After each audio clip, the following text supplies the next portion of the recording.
The camera focuses on a trembling hand holding a heavy revolver. The sound of heavy breathing and a bottle of vodka clinking against glass fills the silence. Narrator: I let the forest decide tonight. 1 chamber loaded, 5 empty. If the hammer falls on a shell, I finally get to see Nadia again. If not, I have to tell you what really happens at the top of those stairs. Nadia was my everything. Blue eyes like a calm ocean, a smile that could stop time. But 5 years ago, in Bear Creek, we found the first set. Polished cedar wood, standing in the middle of a pine thicket like a rat in a fish tank. I told her they were a bad omen. I told her to run. Sound: eerie, low-frequency hum. Narrator: She didn't believe in omens. That night, she vanished from our bed. I tracked her phone. GPS put her 300 feet into the brush. I found her. She was standing on a white marble staircase that looked like it led to heaven. She was crying, her hand reaching out, screaming that they were taking her. Then, on the 10th step, pop, like a bubble bursting. She was gone. The stairs were gone. I was alone in the dark. I thought I was crazy until the organization found me. They don't call them omens. They call them interdimensional anchors. They've been using ancient machinery to force these stairs to manifest. They're looking for profit, for resources, for a new world. But the technology is volatile. Narrator: Anything digital? Fried. Drones? Useless. That's why they need us. The nobodies. The ones with no family, no dogs, no paper trails. We wear the hazmat suits. We carry the analog VHS cameras. We are the guinea pigs sent into the rooms beyond the 10th step. That's my team. We were called to a rogue manifestation, a staircase that spawned 20 miles from the facility. Jonathan led the way. He always wanted to be first. We tethered ourselves with steel lanyards, thinking the rope could pull us back from hell if things went south. Narrator: But the rooms are changing. They used to be empty closets or fields of bone. Now, they're getting bigger, darker. The last one I saw wasn't a room at all. It was a mirror of my own cabin, but Nadia was there. Except her eyes were the same deep blue as the void, and she wasn't breathing. The cold metal of the revolver felt like ice against my temple, a familiar ritual of despair that I've repeated every year on this exact date. It's been 5 years since Nadia vanished into thin air, and the weight of her absence is a gravity that pulls me deeper into the bottle of vodka every single day. I live on the ragged edges of Bear Creek National Park, a name I faked to protect the world from the rotting truth of this place. I remember her eyes, a shimmering deep blue that looked like the ocean, and a smile that seemed to pause time itself.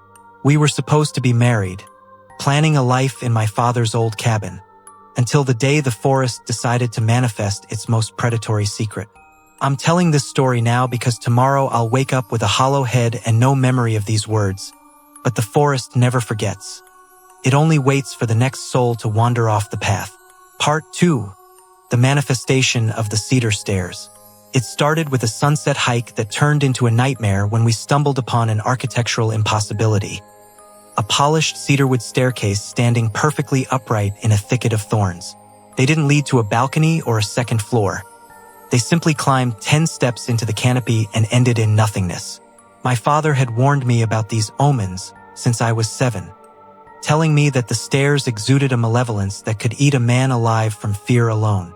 I tried to pull Nadia away, feeling the heavy, sickening hum vibrating in my teeth, but she was mesmerized. She laughed at my superstitions, mocking the idea of a scary staircase, until the tension in the air became a physical veil. That night, she disappeared from our bed. I tracked her GPS signal deep into the woods, only to find her standing atop a new set of stairs, white, glassy marble with a pristine red carpet, looking down at me with tears streaming as she involuntarily took that final, fatal 10th step into the void. Part 3. The Guinea Pigs of Section 2. I thought I was the only witness to this madness until the organization dragged me into their operations room. They don't see the stairs as omens. They see them as interdimensional anchors created by an ancient, screeching machine they've hidden deep underground. Since digital technology like drones and robots get fried the moment they cross the threshold, they need nobodies like me, people with no family, no dogs, and nothing left to lose to serve as human probes. I was assigned to Section 2, a team of expendable explorers led by a man named Jonathan who was obsessed with leading from the front. We don our heavy, suffocating hazmat suits and tether ourselves to steel lanyards, praying the winch can pull us back before the dimension shifts. We are high-paid guinea pigs, venturing into rooms that range from pitch-black voids to cathedral-sized chambers filled with mountains of human bones and floating, passive eyes that watch our every move. The rogue staircase in the woods. The routine changed when the machine back at the facility malfunctioned, causing a rogue staircase to manifest 20 miles away in the middle of the dense forest. This wasn't supposed to happen. The stairs were usually controlled, anchored to the testing floor. As Section 2 arrived at the makeshift outpost, the air felt thick with static and the smell of ozone. Jonathan briefed us with a grim face, knowing that these rogue stairs were often larger and more unpredictable. We lined up at the base of a weathered concrete set of steps that seemed to call out to us, begging us to climb. As we checked our suits and tightened our safety harnesses, I realized the rooms were no longer just empty spaces. They were starting to mimic our world, creating twisted versions of reality meant to lure us in. The eggheads in the science tent were desperate for data, but as I looked at the staircase, I didn't see a scientific breakthrough. I saw a mouth waiting to swallow us whole. The 10th step and the mirror reality. Crossing the threshold is like a pop in your inner ear, a sudden shift where the sounds of the forest are replaced by a dead, ringing silence. As I climbed the 10th step of the rogue staircase, I didn't find a room of bones. I found a perfect, terrifying replica of my own cabin. Everything was there. The vodka bottle, the revolver, the smell of pine. But the colors were muted, and the windows looked out into an endless, swirling gray mist. In the corner sat Nadia, her back to me, brushing her long brown hair. But when I reached out, the steel lanyard snapped taut, pulling me back toward the exit. The organization doesn't care about the people we find or the ghosts that haunt these dimensions. They only want the analog tapes and the soil samples. I am trapped in a cycle, earning a fortune to visit a hell that looks like my home, waiting for the night the cable finally snaps and I can stay on the 10th step forever. The echoes of the lost expedition. The deeper Section 2 pushed into the rogue dimensions, the more we realized we weren't the first pioneers to be abandoned by the organization. During an exploration of a massive industrial-themed room that smelled of rusted iron and old blood, I found a discarded helmet from a 1970s-era hazmat suit. It wasn't empty. Inside was a series of handwritten notes stuffed into the filter intake, detailing a team that had been left behind when their tethers were purposely severed from the other side to save power. The realization hit me like a physical blow. The high pay wasn't for our skills. It was hush money for our eventual disappearance.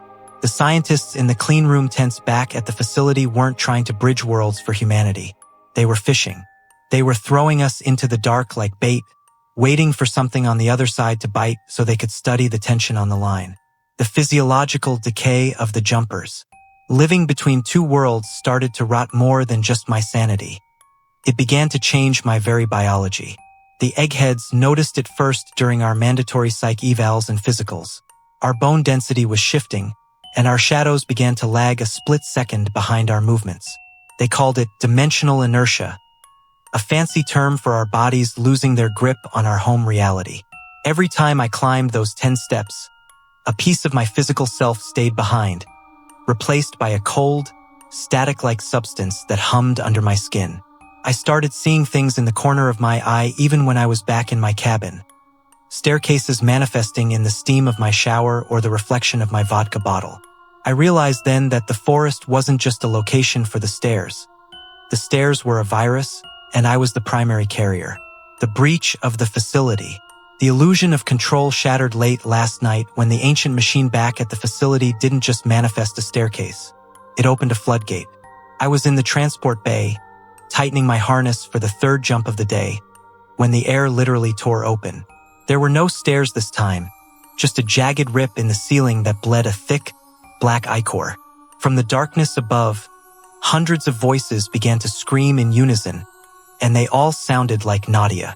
The security teams opened fire, but the bullets simply slowed down and floated in midair, trapped in a localized gravity well.